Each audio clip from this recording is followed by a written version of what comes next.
Hello and welcome to Look Back, Look Ahead. I'm Frank Calderone. Last week ending July 15th, volatility continued as all of the three major indexes were down for the week, even though we had a strong day on Friday as economic data released on Friday and corporate earnings eased investors' concerns that the Fed will raise interest rates by 1% in their next meeting at the end of this month. Retail sales were up 1% in June compared to May and by 7.7% compared to last year. The University of Michigan Consumer Sentiment Index was 51.1, slightly higher than the reading for June, which was 50.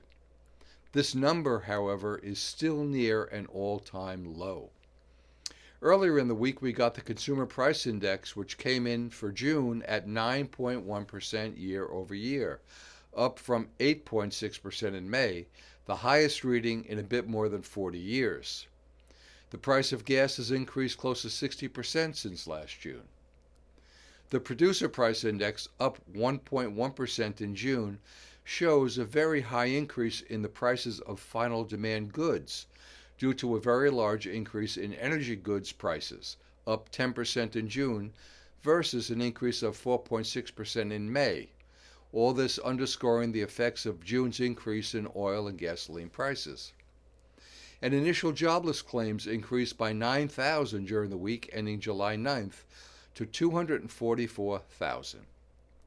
Year to date, the Dow was down 13.9%, the S&P down 18.9%, and the Nasdaq is down 26.8%. The yield on the 10-year U.S. Treasury bond slipped below 3% to 2.9%.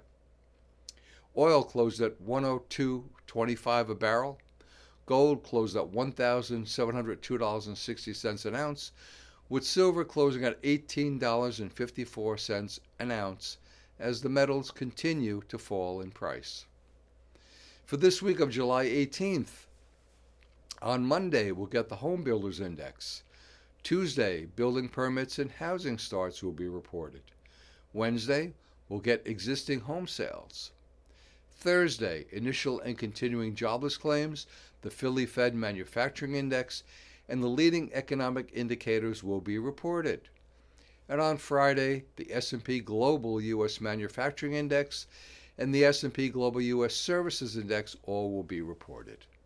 And as always, we'll keep a watchful eye on these and any other events that may and will shape the markets. In the meantime, be diversified with your investments and always know what you own in your portfolio. If you have any questions pertaining to your portfolio or anything you've heard in this video, give me a call. This is Frank Calderone from Raymond James in New York. Have a fantastic week. Be well, stay safe, and remember, always look ahead.